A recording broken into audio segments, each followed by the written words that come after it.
Hey everyone, Warwick's here. So we're back with a video. I've done this type of video before. I'm going to do it again. This is actually rounding up the tank specs for patch 10.1, and I'm going to look at them, and instead of doing a tier list of S to D tier, because I think that makes it a much harder to kind of differentiate where the tanks are actually good and why they would be like an A tier tank, for example, I've kind of made up this scoring system that you see here that we're going to talk about today. Now, I did this in Microsoft Excel, put a gray background on it so you don't have to stare at white the whole time, so it's easier on the eyes, hopefully, for you. Now, one of the things that we're going to be doing in this video is just kind of looking at each tank individually and kind of going over where I think they fall on a different scale. So, of course, as you can see, we have categories of defensive. I'm giving this a maximum 5 points. I think a tank's tankiness is the most important aspect of the tank spec in general, so that's why it gets the most value. Offensive, so its damage still does have importance here, not as heavy as importance, which is why it's only getting 4 points.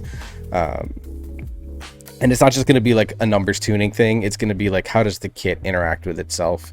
How does the kit flow? How do you deal that damage? And does it feel pretty good to do? Utility and mob control, both are only getting 3 points here. I think both of these are good to have if you're a tank, but they don't define necessarily what you do. These would be situations where if like there's two tanks that are like say 5 points defensive and 4 points offensive, and say they all have 3 points in mob control, and then it's like, okay, then who brings the better utility? That's probably the tank that you're choosing when it comes to these like high meta MDI type comps. We're going to do this in alphabetical order by spec name. So we're going to start off here with Blood DK. Blood DK is, to me, it's the Live Lord. It is the spec that does the highest amount of survivability, extreme amounts of self-healing, really strong parry, and has obviously great defensives in things like Crimson Rune Weapon, which gives you a bunch of parry plus some damage. You have Icebound Fortitude, you have AMS, you bring a strong AMZ, and you also have something like Icebound Fortitude, and if you talent it, Lichborn. So a lot of different defensive cooldowns that you can rotate through in order to help you live and survive certain mechanics. Blood does have an issue, less of an issue now with the current talent setup, where if you don't have Bone Shield from the previous one, then you're kind of stuck. But with the talent that gives Crimson Rune Weapon, also giving you 5 Bone Shield charges, and you get 2 Bone Shield charges from using Death's Caress, that problem is alleviated by some. I'm going to give Blood, and we will do quarter points here, I'm going to give Blood 4.75 points in defensiveness. I don't think it's a full 5 out of 5, just because if you play it poorly, it still can just fall over. But if you play Blood DK really well, I think you're going to be in a really good position to live quite a long time. Really good Blood DKs can finish off the last 5 to 7% of fights in dungeons, for example. So I think overall it's just a really nice way to be able to have a tank that has like just Live Lord capabilities and is really strong defensively. Offensively, it's kind of the opposite story. They don't have great offensive skills right now. It's kind of in a position, I think, with Blood DK. In general, I think Blizzard is afraid to buff its damage unless they do something wrong, like the old Season 3 Shadowlands tier set bonus, where it like just didn't end up working out. Hang on. Sorry about that. Crank down that music a little bit.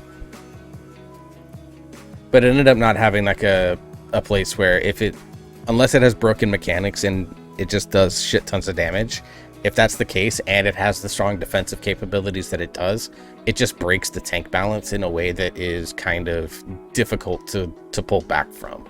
So I think Blizzard is always very scared and very nervous to buff Blood DK damage unless it's in very small increments, because they know that if they do, it becomes the meta tank in all situations. And while the tank player base as a whole generally likes that, most multi-class tanks will tell you that Blood DK is generally their favorite to play. Blizzard, I think, is very, very nervous about this. I'm only going to give it 1.5 out of 4 here. I think it's the lowest damage tank. It just doesn't do a ton damage wise. You live forever, but if you're needing to eke out those last few seconds, you're either going to have to run a double DPS trinket setup, like a Whetstone into like a Blazebinder Hoof or something like that, instead of running defensive trinkets, which means that you do have the chance of getting gibbed a little bit more. So there's like a weird balance that you play. Utility, Death Grip is really strong. Gorfine's Grasp, if you take it, is pretty good, and AMZ is also pretty good. So utility there. They do have, you know, a ranged kick as well. They have 15-yard range on their kick. Overall, it's pretty solid. I'm going to put it in middle of the pack at 1.5 points out of 3. And for mob control, you get the D&D slow. You kind of have, and slappy hands kind of works as both mob control and utility. Overall, I think mob control is fine. It's not great on Blood DK, but Blood DK has always kind of shined when it's been able to stand in there and do and take hits and deal and kind of heal it back in ways that other tanks can't. Mob control, I'm only going to give it 1 point, so it does get the, because the D&D slow can be very powerful on weeks that you get that. So when we grab our handy dandy calculator, because I don't want to mess anything up, we're getting 4.75 plus 1.5 plus 1.5 plus 1 means it's getting a 8.75 out of a possible 15 points. I think Blood DK is just kind of middle of the pack right now. I don't think it's the best tank in the game. I don't think it's the worst tank in the game. If you have a really good Blood DK player, then this score obviously looks a lot better. But for the most part, I think that if you are, in fact, let me bold that. If you are like just kind of looking at tank balance, Blood DK being kind of middle of the pack, I think fits perfectly. Brewmaster Monk. Brewmaster Monk has seen some nice buffs to its defensive capabilities over the last couple of patches and through some hot fixes. I think that it still has some fundamental problems with magic damage that other specs simply do not have. I'm going to exit out of Discord real quick. And so as a result, I think that Brewmaster Monk still is a solid defensive tank, but I don't think it's the best one. I'm going to give it 3.75 out of 5. It doesn't really have strong cooldowns because it does rely a lot on its stagger. As we get more and more gear, Brewmaster gets stronger and stronger because it staggers based off the agility. It has agility scaling, so higher eye level means more damage can be staggered. So when I do this in 10.2, probably Brewmaster is going to be even higher than this point. They were at like a 1 or 2 at the beginning of 10.0 because they were just really poor defensively. And as you can see now, just one patch later, they've jumped up a couple of points. I think Brewmaster is really good defensively. Purifying and Celestial Brews are quite nice. Its self-sustain has gotten a lot better. Fortifying Brew is kind of a meh cooldown. It doesn't really have anything that's going to help it in like real big emergency situations, but with the damage intake that it takes being fairly smooth, comparatively speaking, it probably doesn't need something like that. Otherwise, like Bloods with its offensive, it's going to break it. From a damage standpoint, I think it depends on what content you're doing. I think in raid situations, Brewmaster's middle of the pack. I'd probably give it like a 3 out of 4. But in keys, it's getting a full 4 out of 4. So overall, we're going to do 3.5 out of 4. Brewmaster Monk in keys does a fuckload of damage. It is just really good damage output. And it just brings a ton of damage to the table between Spinning Crane Kick, Charred Passions, Keg Smash, Exploding Keg. Really, really nice AoE damage options. It kind of lacks a little bit of that in single targets. You're relying on Blackout Kick a lot. Rising Sun Kick filler it's just kind of a filler ability. It's not meant to really do anything more than that. And so single target, it kind of isn't the best, but it's still quite good overall from the damage standpoint. Utility. So Mystic Touch, I think, is quite good. Other than that, it has obviously a melee kick. It has leg sweep, which is nice, but it doesn't really have any good ways outside of special delivery and Keg Smash's inherent slow to kind of do anything mob control wise. From utility standpoint, all they really bring is Mystic Touch. They have like minor off healing capability. They can bring a Dispel, which is nice, but overall Brewmaster utility is quite low, so I'm only going to give it 1 out of 3. Mystic Touch, depending on your group comp, can be really good if you're running triple melee, or you're running like Rogue, Feral, Druid, Hunter, something like that, where a lot of damage is physical damage, or Warrior as well. Not so much like Death Knight, lesser extent Paladin, or Enhancement Shaman, for example. Those have like a hybrid physical magic damage. But for those specs to do more pure physical damage, it really benefits to have a monk in your comp, and Brewmaster right now is the best Mystic Touch source. Mob control, I'm going to give it 2 out of 3. I think Mystic Touch I think Ring of Peace is really good in Mythic Plus. Paralyze is pretty decent as a single target interrupt. Has leg sweep, which is effective AoE stun. And then of course it has its normal kicks and interrupts and stuff like that. So overall, I think Monk has pretty solid one. It's not as universally useful, and you do have to have a little bit of skill in how you place Ring of Peace in particular. You know, and even something like Black Ox Statue, if you talent it, is good. So overall, I think we're there. So again, let's pull the calculator and make sure we're not messing this up. So 3.75 plus 3.5 plus 1 plus 2 means it's getting 10.25 out of... Gets 10.25 out of 14. So right now it puts it as the clubhouse leader for score, but I think that's probably going to change, and I think it's pretty accurate. I think Brewmaster is really strong, has a chance to kind of overtake Prot Paladin, especially with the nerfs that were announced today as I record. But I think going into 10.1, it's kind of a slightly undervalued tank that I think people are only now starting to recognize might be really good, which is why you're seeing people really push the pace and trying to gear theirs up if they're interested in playing it. All right, let's go on to my beloved Guardian Druid. For those of you that are long-time watchers of this channel, you know that I'm a huge Guardian Druid fan. Even if I'm not maining any of the specs there, I'm always keeping up with Guardian Druid, always playing Guardian Druid in keys, as even as an alt. So this one's probably going to hurt a little bit. I'm only giving it a 2 on this defensive scale. I think it is the worst defensive tank in the game right now. Guardian Druid relies a lot and heavily on 2 things that kind of help keep it alive. Iron Fur, which increases armor, so it has a diminishing returns after a certain number of stacks, and then it relies on a rotation of Bark Skin and Survival Instincts to help mitigate damage there, but that cycling isn't as clean as it is on, say, Blood Decay or Prot Paladin, which we'll talk about in a minute. The Spec's defensive toolkit is limited outside of that. Frenzied Regen, even though you cannot use it on another person like you can with Word of Glory, it's still on the GCD for some reason. And Blizzard's idea of like, oh, we want you to make a choice between mitigation and healing, like, to me, that's outdated at this point with the way that they design their dungeons. That said, Guardian Druid doesn't really have anything that allows it to deal well against magic damage. In the past, it has relied on things like a large health pool. Guardian Druid's damage intake is as consistent as Brewmaster Monk's is. The difference is that Brewmaster Monk has Purifying Brew. That's quite, and Celestial Brew, but Purifying Brew is the big one, where it can basically just throw away a big chunk of damage, and then also has a talent that heals it for the damage that it purifies. Guardian Druid doesn't have anything like that, so its damage intake is always reliant, and so usually it relied on the fact that it had a large health pool. It doesn't have that. It's actually kind of middle of the pack, if not lower end of the pack, for tank HP. And the mastery itself overall just doesn't really provide anything defensively. So I think I want to see a reworked mastery and some tools added to the kit, or just really finding good ways to buff a lot of the DR on Guardian Druid. This pains me to say, I love Guardian Druid, but it is not a great defensive tank. You do a lot of work to keep yourself alive that I don't feel playing Prot Paladin or Blood Decay. Offensively, though, I am going to give it some pretty decent points here. It's going to get 3 points on the offensive side. There is a build that does really nice damage, and if you kind of understand your damage intake, you really only need 1 or 2 Iron Fur stacks at a time. Sometimes 3, depending on the damage intake that you're taking.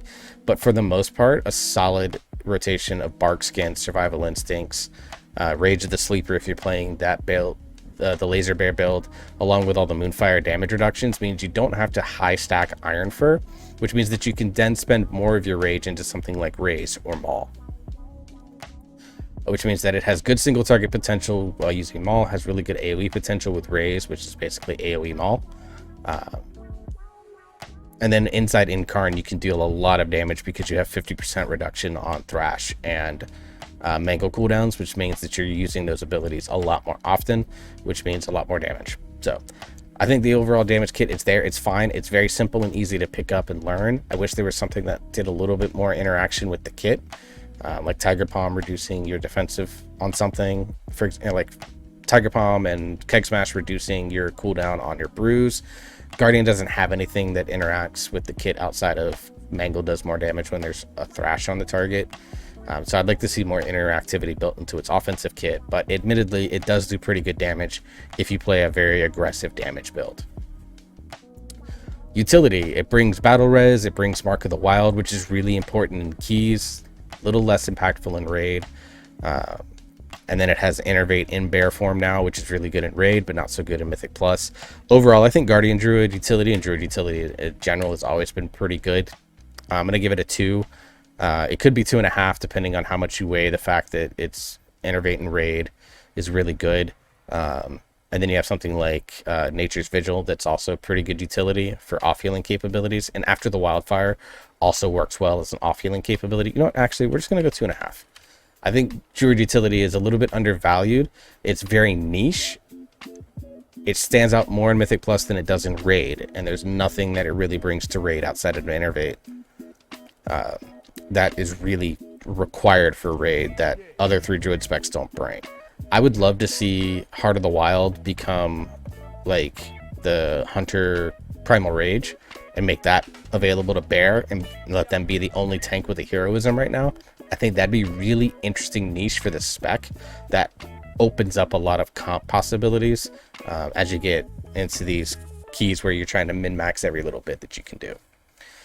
Mob control, I'm still very much pissed off that Mighty Bash and Incapror are a choice node. I hate that. I would love to have them both be available to Druids in general, but especially to Guardian Druid. Ursol's Vortex is fine. Beyond that, you don't really have anything it's going to do a ton in the way of good mob control. If you're having to kite for any reason, you rely a lot on your teammates here.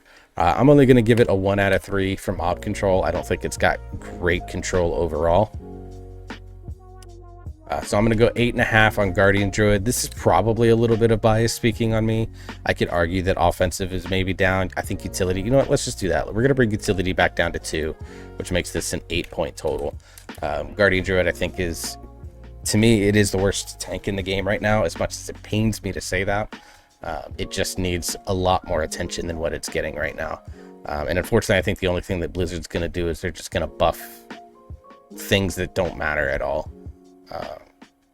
When the true fix is that they kind of just need to fundamentally rework the tree a 3rd time and clean up the pathing and make it not so bottom heavy. All right, Prot Paladin. It did get some nerfs today as I record this, so that's going to definitely be factored into this a little bit, even though it's kind of unknown how much it is at. That said, I think Prot Paladin is a very good defensive tank. I'm going to give it 4.5 because, again, if you don't rotate your cooldowns all that well, and you're not paying attention to your Shield of the Righteous uptime or how many charges of Shining Light that you have, you can just get clapped and go from there. But I do think that the spec itself is in a pretty good place, all things considered defensively. Eye of Tyr, very good. Ardent Defender, up all the time. Guardian of Ancient Kings around all the time. Consecration is a really strong passive damage reduction through its mastery. And then you have things like Avenger Shield giving an Absorb Shield. Strong block can block spells. Have the ability to heal yourself up, have good self-healing through wogging yourself. Like, it just has a strong kit. I don't think it's as strong defensively as Blood Decay is, but it is very close to Blood Decay in that regard. So overall, Prot Warrior gets 4.5. For offensive utility, I'm also going to give it 3.5. It could be 4-star. It could be the only one to get 4 points. I don't think any tank gets the full 4 points right now. That said, Prot Paladin does have a very nice flow. Actually, you know what? Prot Paladin is going to get the 4.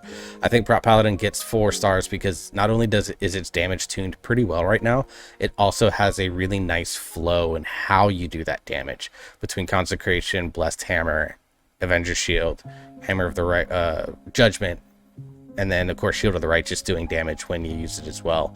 I think that's one thing that Prot Paladin has that, that Brewmaster really doesn't, but Blood Decay has it, Prot Warrior has it, Vengeance kind of has it, and that when you do your mitigation, you're actually gaining something damage-wise out of it, whereas, like, Guardian Druid doesn't have that, which is why its defensive is so low. Like, Vengeance, you get, good parry, and you can do, we'll talk about that in a minute, but, like, Prot Paladin, when you use Shield of the Righteous, it's good defensively and it's good offensively, which gives Prot Paladin, to me, it's really strong damage, but I think the way that it does its damage feels very, very intuitive. Utility 3 stars, Blessing of Sacrifice, Blessing of Protection, Blessing of Spell Warding, wogging other players, Diva Aura or Ret Aura if you can be if you're the second Paladin. Like, it just brings a ton to the table. Paladin in general has always had really good utility. and we'll go from there. Mob control, I'm going to give it 2.5. It doesn't have the greatest kiting tools. You rely on your party for that, but it can single-handedly lock down a pack between Divine Toll interrupting everything, Avenger Shield procs, and Avenger Shield's regular cooldown interrupting mobs, a good single target stun and Hodge. It has Blinding Light. It has its normal interrupts. It could single-handedly lock down a pack, and you just Paladin Shield go burr. So I think Prot Paladin right now is kind of in a state where it got some nerfs today, probably drops it out of the meta. This score probably would drop from 4.5 to, let's just go 4.25 to be a little bit conservative. Just because I think the nerfs today, we don't know the true value of them quite yet. We'll have to see what happens as we get into 10.1 when these changes take effect. But I think Prot Paladin is still going to be a really strong tank. I don't think it clears the rest of the field as much as it has since 10.0.7 has dropped. But overall, the spec, I think, is quite powerful. So handy dandy calculator. What do we say for point wise? We got 4.25 plus 4 plus 3 plus 2.5. 13.75 out of 15 points. I think that's pretty accurate. I think Prot Paladin is still pretty much the best tank in the game. Again, these numbers could be tweaked as we start to better understand how these nerfs that they took today are going to impact them as we get more testing done. But I'm making this literally like 4 hours after they announced the nerfs. All right, Prot Warrior tankiness. Ooh, I'm gonna go out on a limb, and I still think Prot Warrior is the best defensive tank now, especially with spell block in place. It has it kind of covers its one weakness. Ignore pain uptime is really strong. Shield block uptime is really strong. Great defensive tools. Demoralizing shout, last stand, shield wall. Intervene can be a strong defensive tool. It kind of fits into the utility section here as well, but it just has some really nice talents that can make you like basically an unkillable god. I might be a little off with this, but I still think Prot Warrior still overall brings the best damage to the table, or defensiveness to the table. And right now I think that's kind of what makes it still quite a strong tank. Offensive capabilities, I'm going to go with 3 stars. I think it's on the same level as Druid from a damage perspective, and its damage is pretty intuitive. You have Thunderclap, Revenge, Shield Slam, and then of course, things like Shockwave, Shield Block. Ravager is still evolved a lot in the spec as well. Again, it just feels like its damage flows really well. It's very high APM, so if you like pushing buttons on your keyboard a lot, Prot Warrior is definitely a spec that's going to help you satisfy that itch. It's not tuned. It got really nerfed in terms of its tuning coming into the expansion after it was basically a 5 of 4. Like in beta, this spec would have been 15 points. In its current state, I think it's a little bit weaker than that, but still has some really nice tools that allow it to do strong offensive damage. And you can again have very aggressive builds, but I think that the way that it does damage is fairly intuitive once you start to figure out how all the buttons impact each other. From a utility standpoint, I think this is where Prot Warrior is the weakest. It brings Battle Shout, which is good for your physical damage dealers, and it brings Rallying Cry, which is one of the best defensive raid tools in the game, which I think is going to bump this up. Intervene, I think, is a decent tool to use in both raid and Mythic Plus situations if you really understand damage patterns and know how to be able to kind of mitigate the hit that you're going to take from intervening somebody. So overall, I'm going to give it 1.25. I think Rallying Cry gives it a full point, but everything else is just kind of meh from a utility standpoint. They just don't bring a ton to the table. Mob control standpoint, I'm going to give them 1.75 stars here, a little over half. Thunderclap brings a good slow. You have Intimidating Shout. You have Challenging Shout to kind of pull those things off of your Ret Paladins that pull threat. You have a good slow and piercing howl that you can talent into, and then of course you have Shockwave and your normal kicks. So overall, I think it's fine. They have solid mob control, but it's not anything that's going to be stand out or spectacular. You are going to rely on your party a little bit to help with your lockdown, but overall I think the spec is pretty good in terms of its mob control. So let's get the calculator here. Overall, I think Prot Warrior is in a strong space right now. 5 plus 3 plus 1.25 plus 1.75 makes it an 11 out of 15. I think that's good. It's not as good as Prot Warrior, or Prot Paladin rather, and I think it's slightly better than Brewmaster at this point in time. But overall, I think that's pretty fair right now in terms of what we're looking at. Vengeance Demon Hunter. Defensively, the Demon Hunter is kind of tricky because when you have Metamorphosis and all the extra health, you're really good. But rotating Fiery Brand, Fell Devastation with Demonic, and your Demon Spikes can be tricky, especially for newer players of the spec that just kind of die and fall over. I'm going to give him a 3. I think it's fine. It definitely needs some tweaking. I think either Demon Spikes needs something to help its uptime or help its total amount of defensiveness that it gives, or something with like Fiery Brand and being able to spread it in a much more simple, straightforward way, I think would be good as well. Damage wise, it's in a struggle spot right now. It's not as good as most of these other tanks. I'm only going to give it 2 points here. It probably needs a buff in terms of its damage, but where do you buff it at? I don't think it's being done through Spirit Bomb. As a result, Soul Cleave isn't used all that much. So do you just do it out of like and Fracture? Is that where you kind of get it from? It's hard to say. It's kind of on a knife's edge to me in terms of balancing, because if you tweak it too much, it becomes really powerful, and you kind of go from there. But I think Vengeance in general just needs a little bit of love from the offensive and defensive standpoints. I think it's just underperforming a little bit, just like Guardian Druid is.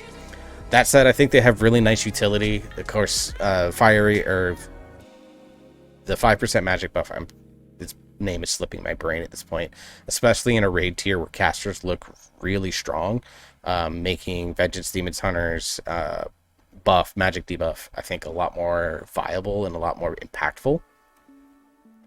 It has, in Mythic Plus, it has Sigil of Silence, Sigil of Misery, really good ability to, kind of help out in terms of that. So its utility standpoint is not all that great, but again, Chaos Brand is, that's the name of it, is I think really good.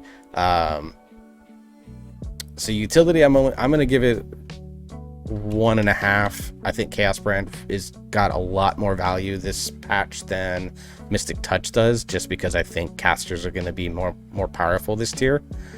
So I think that kind of gives Vengeance an edge over Brewmaster in terms of the debuffs. Mob Control, I'm going to give it a solid 2.25 stars. I think this is probably its strongest suit right now, is that it has really nice mob control with Sigil of Change, Sigil of Silence, Sigil of Misery, really good kiting tools as well with Infernal Strike, and then it has good kick. It can do a purge. It can bring Spectral Sight, which is useful in a dungeon, like 1/4 stars. So overall, I think this is kind of the strongest aspect that it's at right now. So let's count it up. 3 plus 2 plus 1.5 plus 2. Shit, hang on. 3 plus 2 plus 1.5 plus 2.25. So 8.75. So to me, it's right there with Demon Hunter or Blood DK, where they have some very clear weaknesses, but it's kind of difficult to determine how it gets buffed. So this is my ranking for all the tank specs. I think Prot Warrior is still head and shoulders above everyone else. We'll have to see how the nerfs really play out. I think it could hurt both the offensive and defensive capabilities here. You can see each of these dropping a little bit, in which case these points come down. Prot Warrior, I think if I'm a little off in terms of its offensive damage output, if it does better damage, I think could jump up. To me, the big sleeper is going to be Brewmaster Monk. I think it can cap out here and get 9 points out of both of these, depending on how it scales this patch. But unfortunately, like its utility and its mob control, mob control is pretty good, but its utility is just really limited, which I think ultimately hurts it a little bit. It does bring the avoidance buff and leech buff in the utility, so actually I think that kicks it up. Let's make it 1.5. I think it's on par there, so this makes it 10.5 now. So I think these two specs are the ones to kind of sleep on. I think Paladin is still going to be really good, but I think people are just kind of tired of playing it, and so you're going to see it fall out of favor because it took some nerfs. And again, I think this number is probably a little bit high because I don't fully grasp at the moment how much the nerfs hurt. I don't think really anyone does yet, because we haven't gotten full-on testing done, although that's probably going on as I speak. So what do you think, guys? What do you think below? Let me know what your feelings are on these tanks. Do you think I've got this order right? I think that it's Prot Warrior, Prot Paladin, Prot Warrior, and Brewmaster Monk, I think, are clear top 3. Blood Decay and Vengeance Demon Hunter. If you have really good players of them, I think they're gonna look a lot better than what they would normally. But for kind of the average player, I think they're gonna have some struggles on them because of what they bring to the table. And then Guardian Druid, poor Guardian Druid, as they're at the bottom, where your dedicated, hardcore Guardian Druid players will always find a way to make it work. But from the standard of looking at tank balance and tank tuning, it's just back kind of where it's been sitting ever since the Antorus tier, when it was the most broken thing on the face of the earth. Ever since BFA, it's kind of sat here, and outside of a little bit of time in Season 2 of Shadowlands, it has never really climbed out of that basement section. So anyways, guys, let me know in the comments down below what you think. Remember to like, share, subscribe if you're enjoying this channel. You can join me over on Twitch, where I do my streams Wednesdays and Thursdays guaranteed, and then I'll be throwing in some Tuesdays and some Fridays as I see fit. So just follow me on Twitter, follow me on Twitch as well. Those are usually where you're going to be able to put your notifications on both, so that you can see when I start making those types of announcements. Until the next video, I hope you're all staying safe. I hope you're enjoying yourself and having fun. You keep on gaming, and I will see you all in the next video.